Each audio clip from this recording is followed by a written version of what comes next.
Oi gente, eu sou a Monique e hoje eu venho falar para vocês sobre o Fosvita. Fosvita, não sei se dá para ver aqui, Fosvita. Foi um dos últimos suplementos que eu introduzi na minha dieta baseado na ideia de introduzir fibras no meu organismo. Porque por muito tempo, desde que eu sarei da inflamação que eu tive pela Clostridium, o meu intestino inflamou. E desde que o meu intestino inflamou, ele passou a rejeitar terminantemente fibras no meu corpo, né? Então a minha dieta era muito pobre em fibras e eu consumia e consumo muito mais carboidrato e proteína. Então eu sempre me senti muito deficiente de fibras, porque eu sei da importância que é o consumo de fibras para o nosso corpo. E eu não sabia como fazer, porque eu tentava de todo jeito introduzir e o meu intestino rejeitava e não tinha conversa. Não importava o que eu tentasse, de que maneira, com que quantidade, não adiantava. Então eu fiquei muito preocupada e não foi por falta de nutricionista, nenhuma me ajudou sobre isso, nenhuma me deu uma luz sobre como fazer a introdução de fibra no organismo. Fiz uma pesquisa básica sobre suplementação de fibras e foi aí que eu achei o Fosvita. Aí quando ele chegou, eu já fui a doida do Fosvita, né? Que aí eu li, eu já tomei de imediato. Aí eu li que ele era fonte de fibras solúveis que auxiliam no funcionamento do intestino, né? E aí eu fui pesquisar, né? Porque eu li aqui que ele é um suplemento alimentar de frutoligosacarídeos. Esse nome não me era estranho, porque por muito tempo eu consumi durante a internação e depois o Simbioflora, um probiótico que é de bactérias, que é as probióticas, e as prebióticas, que eram os frutoligosacarídeos. E se eu não estou enganada, o Probiotop também tem essa proposta de prebióticos e probióticos. E aí eu me liguei nisso, né? E aí eu fui atrás para saber o que eram os frutoligosacarídeos, para que servem as fibras solúveis. E antes de eu falar para vocês o que eu achei do Fosvita na minha dieta, eu achei importante fazer uma pequena introdução sobre o que são, para que serve, como se reproduzem. É tipo um Globo Repórter aqui. Então, basicamente, os frutoligosacarídeos, ele é um subgrupo, é um grupo das fibras solúveis. Não existe só os frutoligosacarídeos, existe o amido resistente, as oligosacarídeos, e cada uma delas vem de algum alimento, alguma proteína do corpo, ou proteína do corpo não, proteína de algum alimento e tal, porque existem vários grupos e subgrupos de fibras solúveis e insolúveis. As insolúveis eu vou falar num próximo vídeo para não estender muito esse. Basicamente, os frutoligosacarídeos é um subgrupo das fibras solúveis. Eles são polissacarídeos não amido, que existe entre eles o amido resistente, né? E os oligosacarídeos. Eles vêm das fibras solúveis, que são polímeros de frutose ligados à glicose, ou seja, uma substância extraída de frutas e vegetais como a banana, a chicória, o alho, a cebola. Então ele é extraído desses alimentos e é feito esses tipos de suplemento, tanto solo como em probióticos. Eles são facilmente, as fibras solúveis, né? São facilmente diluíveis em água e elas se tornam, né, géis viscosos que acabam sendo resistentes no trato gastrointestinal, como a acidez do estômago, a bile, o fígado, e consegue chegar resistente no intestino grosso, que é onde existe a maior parte das bactérias probióticas no nosso organismo. Ele também ajuda as fibras solúveis, né, como um todo. Não, as fibras solúveis, porque num vídeo anterior eu fiz um vídeo sobre a biomassa da banana verde, que ela é um amido resistente, ou seja, um frutoligosacarídeos. É muito interessante quando essas informações se casam, né, mesmo sem eu me dar conta disso, às vezes acaba acontecendo. Essas fibras solúveis, elas ajudam no desenvolvimento, né, das bifidobactérias, que são outras bactérias probióticas no nosso intestino, que são responsáveis pela produção de vitamina B1, B2, B6, B12, o ácido nicotínico, o ácido fólico, a biotina.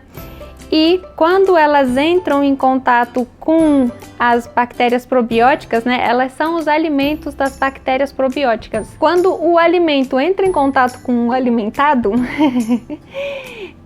com o consumidor, né, que são as probióticas, elas geram essa reação química porque elas são parcialmente ou totalmente fermentadas, né, consumidas pelas bactérias.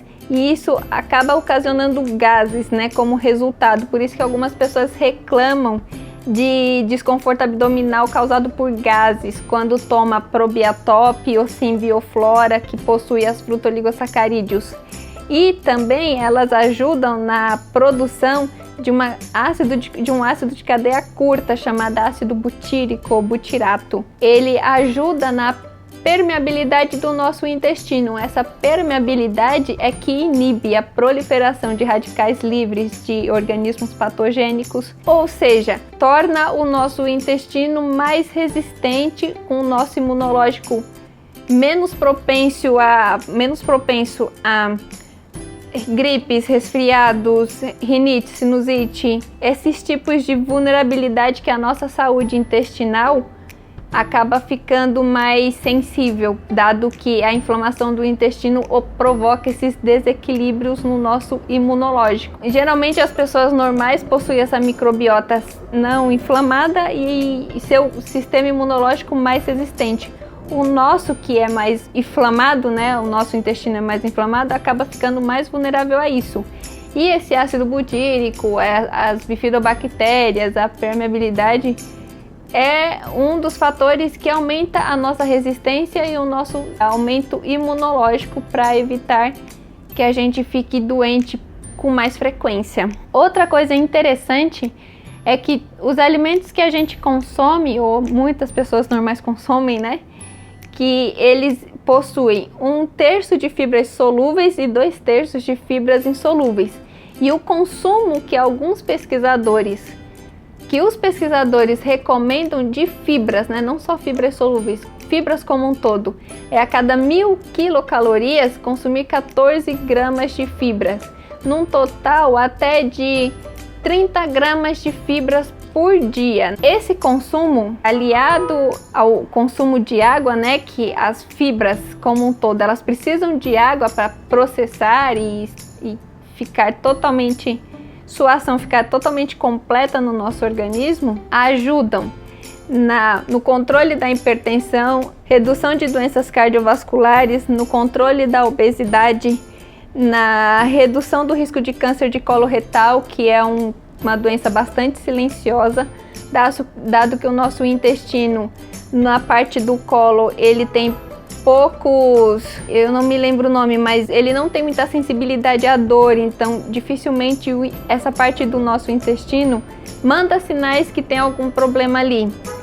E também ajuda na constipação e na diabetes mellitus tipo 2. Controles de redução, como a inflamação DAC, que é o colesterol sérico, e no processo inflamatório precursor da aterosclerose. Então, os benefícios das fibras como um todo tem todos esses benefícios, né, para o nosso organismo.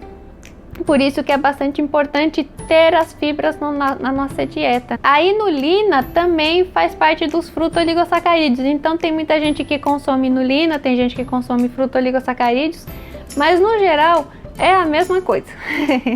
Vem tudo da mesma fonte, só muda o nome. Agora é importante eu falar para vocês, né, o tema do vídeo, que é o que eu achei sobre o consumo do Fosvita, né? O Fosvita, ele vem num pote de 250 gramas e ele me rendeu por cerca de 30, 40 dias. Aqui diz que rende 35 porções, ou seja, 35 dias, né? Ele vem com uma colher dosadora e o pozinho dele é branco, ele lembra bastante a glutamina. Para quem está acostumado a tomar glutamina, ele vem num pozinho branco assim, não sei se dá para ver, né? Aqui diz que pode diluir em água ou em suco, só que quando eu diluí em suco, empelotou. Então eu percebi que a densidade da água e do suco é bastante diferente para absorção dessas fibras solúveis. E aí eu não gostei de misturar no suco e eu passei a só misturar na água quando eu ia dormir. E aí na água é muito facilmente diluível, mistura rápido e não tem sabor de nada. Ele lembra muito o sabor da glutamina, ou seja, nada.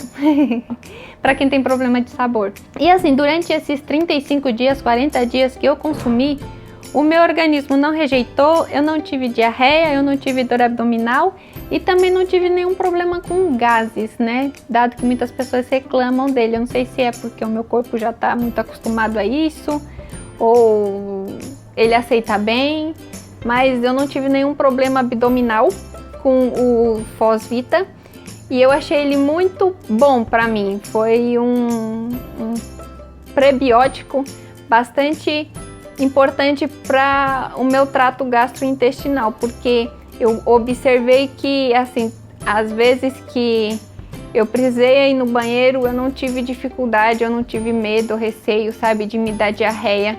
Durante esse tempo que eu consumi ele, eu percebi uma melhora bastante no meu desenvolvimento, né, do bolo fecal.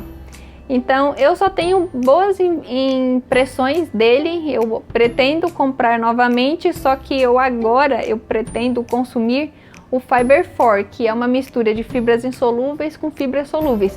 Mas eu faço uma resenha dele para vocês, para falar o que eu tô achando, o que aconteceu e tal, se o meu corpo aceitou ou não. Mas eu achei muito válido informar para vocês sobre ele, como forma de informação e conhecimento, porque das vezes que eu procurei nutricionista ninguém me falou de suplementação de fibras e tal, tive que me virar por conta. Então como eu percebo que eu posso não estar sozinha nessa, como vocês também podem estar, eu achei importante e válido trazer o Fosvita para vocês como forma de acrescentar informação e que a partir daí vocês busquem o nutricionista de vocês, o nutrólogo de vocês e veja se é também importante incluir o Fosvita na dieta de vocês ou o Fiber 4, que eu já vou falar em breve, para vocês não sofrerem de fibras, né, sofrerem de vulnerabilidade não, mas deficiência de fibra, né, quem tem certos problemas com as fibras como eu. Então é isso, pessoal, muito obrigada e até a próxima. Tchau!